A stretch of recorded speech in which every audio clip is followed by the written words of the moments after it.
할렐루야. 예수 그리스도 이름으로 축복합니다. 이번 시간에는 지체장애 및 건강장애의 정의, 그리고 지체장애 및 건강장애의 분류에 대하여 학습하겠습니다. 지체장애 및 건강장애의 정의에 어떤 형태의 장애를 지체장애라고 하고 건강장애라고 하는지 학습하겠습니다. 장애인 등에 대한 특수법에서 정의하고 있습니다. 지체장애란 기능 형태상 장애를 가지고 있거나 몸통을 지탱하거나 팔다리 움직임 등의 어려움을 겪는 신체적 조건, 그리고 또 신체적 상태가 교육적 성취에 어려움이 있는 사람입니다. 지체라는 것은 팔이나 다리나 어떤 한 기관, 몸통을 이루고 있는, 신체를 이루고 있는 한 부분, 이걸 지체라고 합니다. 그래서 그 형태상의 장애, 그리고 기능적으로 어려워서 교육적 성취에 어려움이 있는 사람을 장애인 등에 대한 특수교육법에서는 지체장애라고 합니다.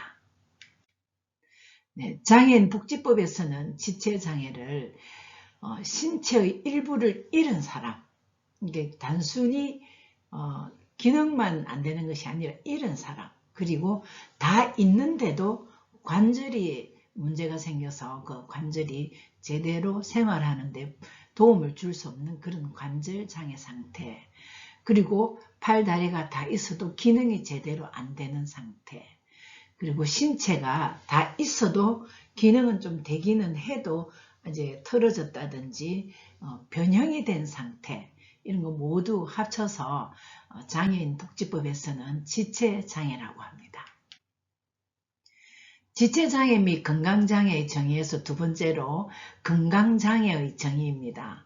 장애인 등에 대한 특수교육법에서는 건강장애를 만성질환, 그러니까 잠시 무슨 수술하고 나온다든지, 그 다음에 또 어느 정도 시간이 가면은 낫는다든지 이런 것이 아니라 3개월 이상의 장기간, 그래도 3개월 만에 병원에서 나와서 정상적인 그 생활을 할 수 있으면 뭐 건강장애라고까지 할 수가 없습니다. 근데 아주 만성적인 기본이 3개월이죠. 근데 이상 3개월 이상 장기 입원 또는 통원 치료 등으로 의료적 지원이 계속되는 사람을 건강장애라고 합니다.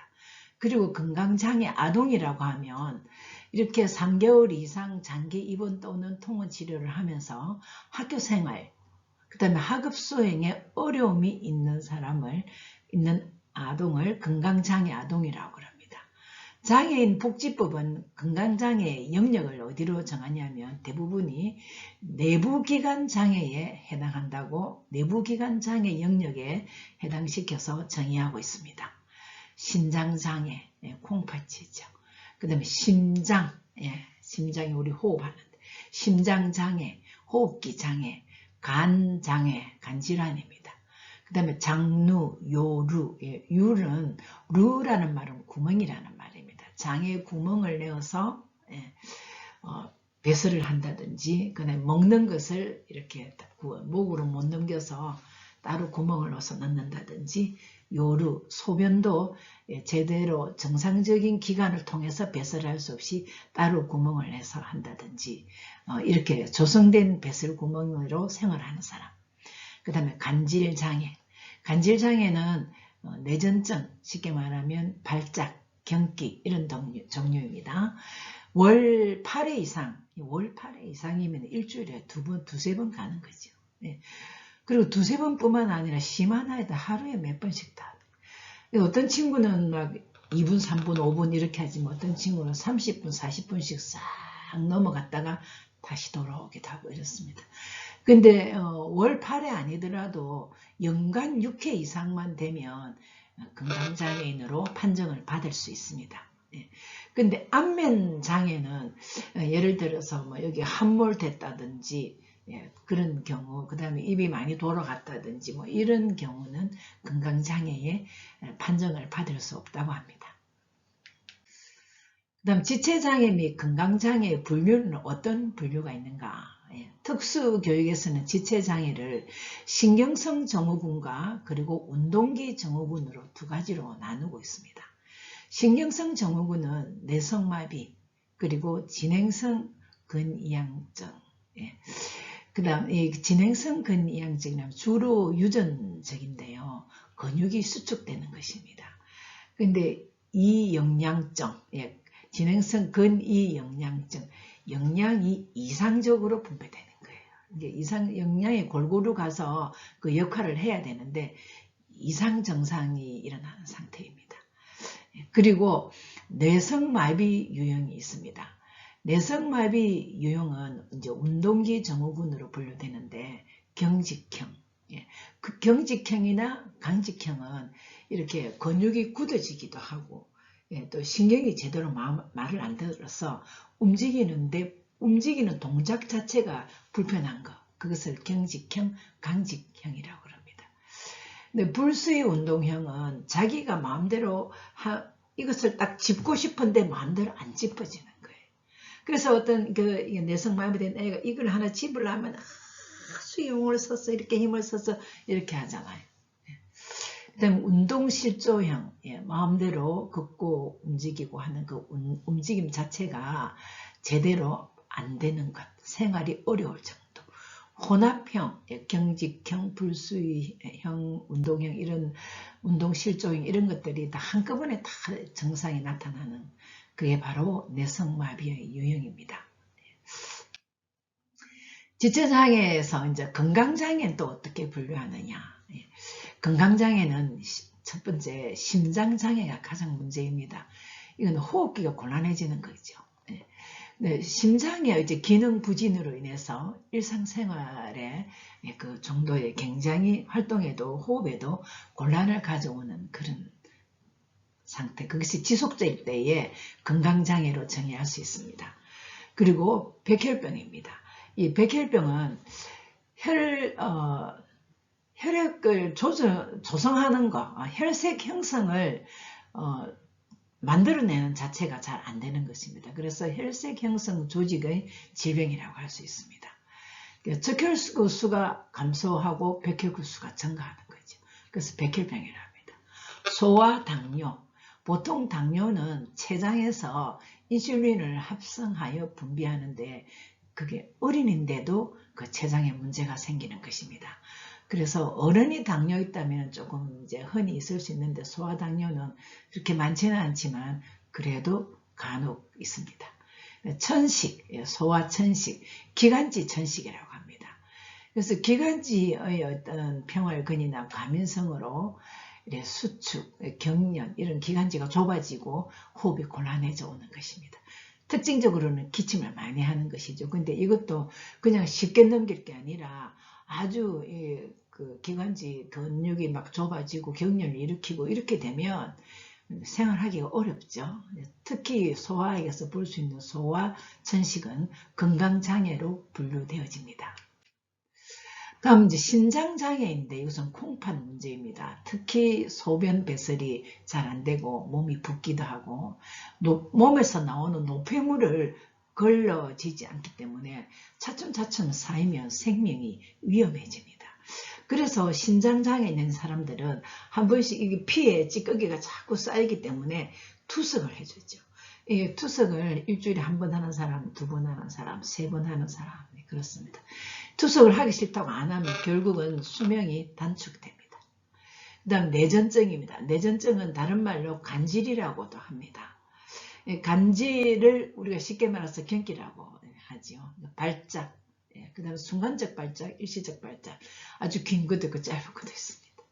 그 다음에 혈우병입니다. 이 혈우병은 출혈이 멈추지 않는 것입니다. 그래서 이게 딱 출혈이 멈추고 응고돼야 되는데 혈액이 응고되지 않기 때문에 그래서 상처가 한번 나면 굉장히 오랫동안 출혈을 해서 생명의 위협을 받기 때문에 병원 도움을 받아야 됩니다.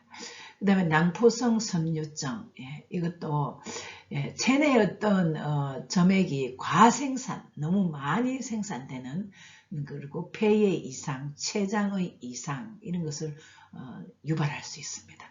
소화 효소가 잘 분비되지 않아서 소화기에 장애를 주고 폐에도 장애를 줄 수 있는 한 몇 가지, 지금 8가지 정도가 건강장애 영역에 분류되고 있습니다.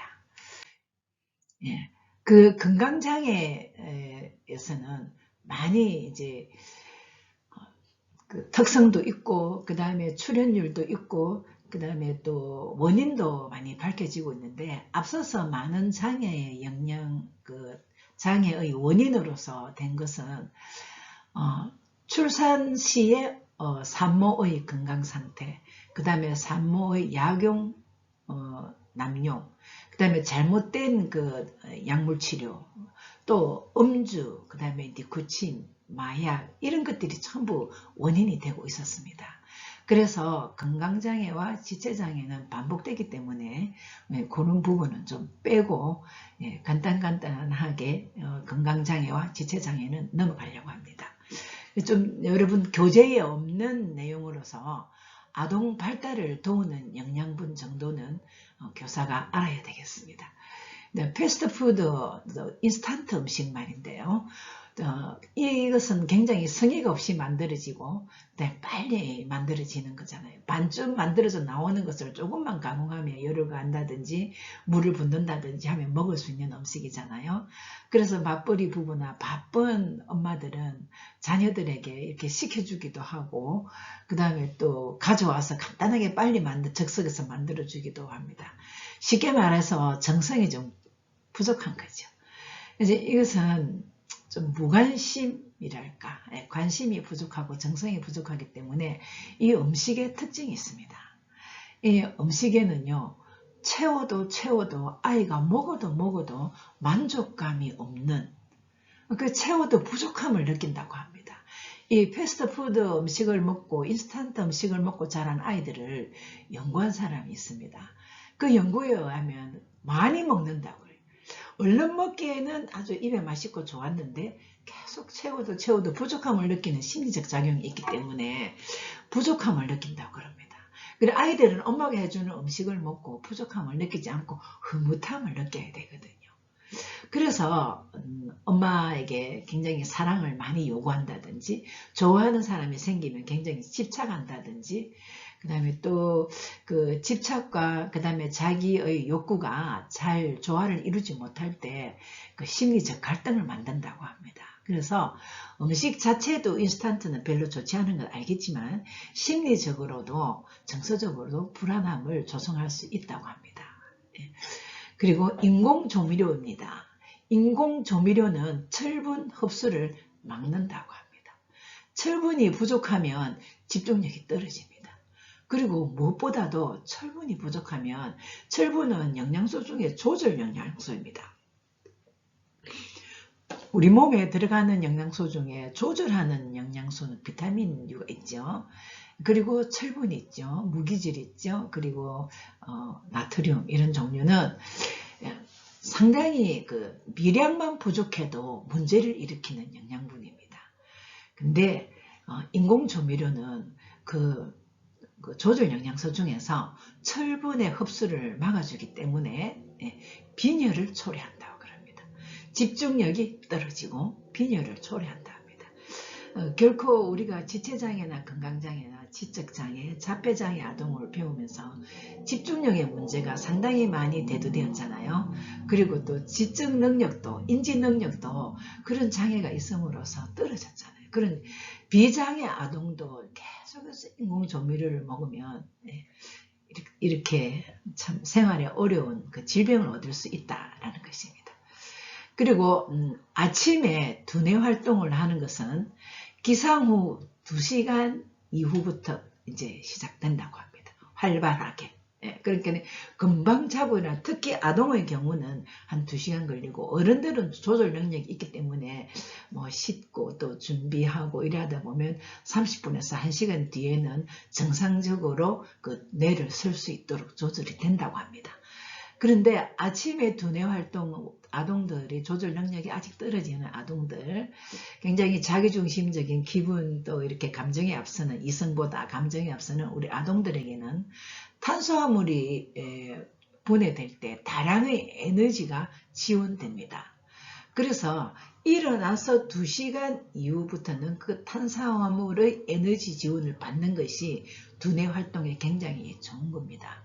그래서 꼭 아침밥은 먹고 등교할 수 있도록, 직장인도 탄수화물을 아침에는 꼭 빵이나 뭐 이렇게 뭐 다른 뭐 주스 한 잔 먹고 간 이런 것보다도 꼭 빵이나 밥이나 이런 죽이라도 탄수화물을 먹어서 그 에너지 지원을 받는 것이 집중도 잘 될 뿐더러 활동에도 빨리 정상적인 두뇌 복귀에 도움이 된다고 합니다. 그리고 메추리 알이나 이런 그 알류는 두뇌를 명석하게 하는 불포화 지방산이 들어있다고 합니다. 칼슘이 많이 들어있는 음식, 특히 멸치, 새우 이런 것과 메추리 알을 같이 조리하면 아주 이상적인 두뇌 활동에 도움이 되는 영양 음식을 준비할 수 있다고 합니다. 그럼 대추가 하루에 5개 정도 섭취할 때에 그 대추가 하는 역할이 피순환을 도와준다고 합니다. 저는 어디 가서 이제 그 한방 차를 먹게 되면 꼭 대추 아니면 생강, 생강은 체온을 높여준다 하잖아요. 우리 몸에서 체온이 1도만 높아져도 암세포는 자라지 못한다고 합니다. 그래서 몸을 따뜻하게 해주는 그 영양소가 생강이고, 그다음 생강과 대추가 조합이 잘 맞기 때문에 피순환을 잘 도와준다고 합니다. 그리고 좁쌀 같은 것은 보리, 좁쌀이 작지만 보리보다 단백질, 지방, 칼슘이 다량으로 함유되어 있다고 합니다. 뇌도 숨을 쉬어야 되고, 뇌도 세포가 이제 활동을 해야 되고 자라야 되는데, 철분이 굉장히 중요하다고 합니다. 그래서 아까 인공조미료가 철분의 흡수를 막고 집중력이 떨어지고 빈혈을 만든다고 그랬죠. 그래서 내 호흡을 하고 내가 숨을 쉬는 데는 철분이 필요하다고 합니다. 그리고 노폐물을 억제해주고 또 노폐물이 잘 걸러지고 할 때는 비타민 E가 도움이 된다고 합니다. 그리고 간식은 가능한 아이들이 스스로 조절할 수 있도록 자율 간식, 그냥 있는 대로 다 먹는 이런 것보다 조절 간식 이런 것이 필요합니다. 그리고 뇌세포 구성은요, 인간에게 보통 160억 개가 된다고 그러는데 단백질, 그 다음에 생선, 이런 것은 등푸른 생선 이런 것이 도움이 되고, 기억력에는 비타민 B군이 아주 도움이 된다고 합니다. 우리가 지체장애나 건강장애는 뭐 그렇게 지적장애하고도 또 관계가 없는 아동들이, 장애인들이 많이 있습니다. 그러나 대부분의 장애 아동들은 지적장애와 상당히 연관이 되고 있습니다. 그 연관이 될 때에 우리는 그 인지능력을 말하지 않을 수가 없죠. 제일 그 지능에 관계되는 부분이 언어력과 기억능력입니다. 그러면 언어력은 자폐아증 아동에게도 소통이 안 될 정도 되는 아동도 있고, 지적장애 아동은 더더구나 말귀를 못 알아들으니까 그런 더더구나 언어력의 장애를 보일 때 삶에 상당히 어려워지고 학습에도 문제가 생길 수 있습니다. 그러나 정상적인 아동이 상처를 많이 받거나 그 다음에 영양이 잘못 공급되어질 때에 그때에도 상당히 건강장애에 영향을 미칠 수 있다는 것입니다. 그래서 언어력과 기억력 이 부분에서는 영양으로도 학습으로도 많이 도움이 되어야만이 그 아이가 자라면서 어떤 약간의 장애가 있다 할지라도 생활의 불편함을 좀 감소해 줄 수 있다고 말할 수 있습니다. 감사합니다. 다시 한번 광고 드리겠습니다. 기말고사를 대면으로 하겠습니다. 학생들과 함께 몇 시가 가장 다 참석할 수 있고 용이한 시간인지 결정해서 다시 알려드리겠습니다. 학생들에게 교수님이 개별적으로 시간과 일자를 물어보도록 하겠습니다. 수고하셨습니다. 다음 시간에 뵙겠습니다. 감사합니다.